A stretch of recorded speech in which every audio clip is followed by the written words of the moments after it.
I hope you're doing well today. Appreciate you joining me.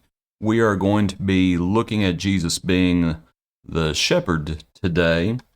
Our hymn is Jesus the Loving Shepherd. Jesus the loving shepherd calleth thee now to come into the fold of safety, where there is rest and room. Come in the strength of manhood, come in the morn of youth, into the fold of safety, into the way of truth. Lovingly, tenderly calling is he, wanderer, wanderer, come unto me. Patiently waiting there standing I see, Jesus my shepherd divine.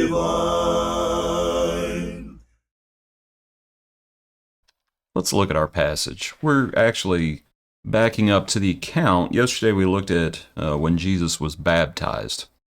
But we're going to back up and we're going to look at the Lord's purpose, if you will.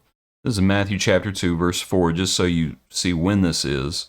And when he, that would be Herod the king, verse 3, had gathered all the chief priests and scribes of the people together, he inquired of them where the Christ was to be born. So they said to him, In Bethlehem of Judea, for thus it is written by the prophet, But you, Bethlehem, in the land of Judah, are not the least among the rulers of Judah, for out of you shall come a ruler who will shepherd my people Israel.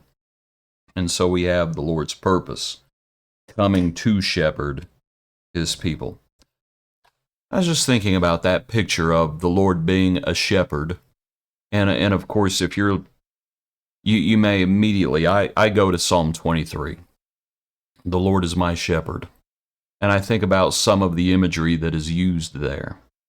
For example, thy rod and thy staff. And that was the first point I wanted to make. Thy rod and thy staff, they comfort me.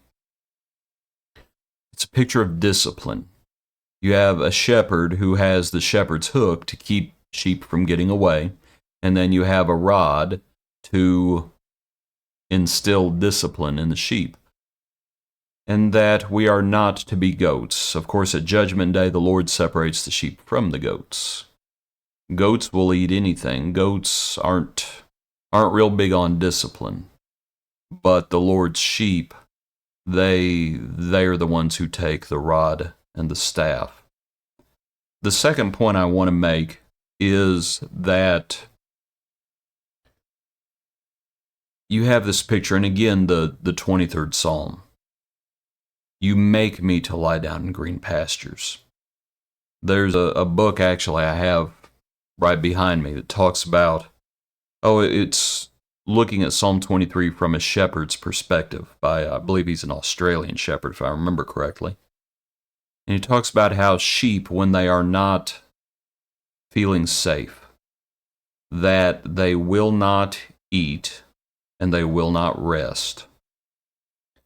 And so the good shepherd who gives his life for the sheep, who is not a hireling, who does not flee at trouble, what that allows the sheep to do, it allows the sheep to feel safe. The sheep feel safe, and therefore they are able to eat and rest as the Lord would have them. You might think about after the resurrection, and as Jesus is speaking to Simon Peter, Simon son of Jonah, right? And you have the feed my sheep, tend my sheep. I believe it also talks about the lambs as well. We'll look at that at the appropriate time.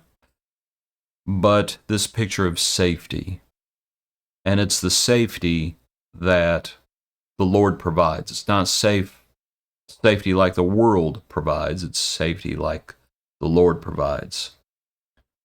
The third point I would like to make is that what the Lord says. My sheep, they follow me.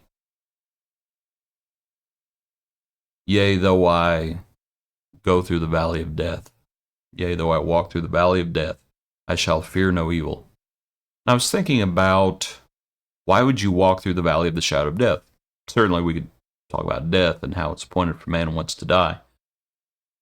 But to look at the figure of the shepherd and the sheep, And what shepherds have to do is they have to rotate pastures.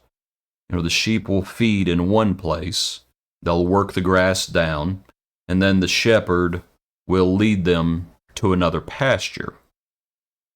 That's what they'll do. They will rotate pastures. So what does that mean the sheep have to do? The sheep have to follow the shepherd. My sheep hear my voice. They follow me. We follow the shepherd. We follow the chief shepherd. The chief shepherd employs other shepherds, but he is the chief shepherd. We hear his voice and we follow him. When Jesus is first coming on the scene, he is coming as a shepherd. Back to our passage. Out of you shall come a ruler who will shepherd the people of Israel. So, might think about all of these figures. Thank you for joining me today. Hope you have a good day. Join us tomorrow for another portion of our daily praise.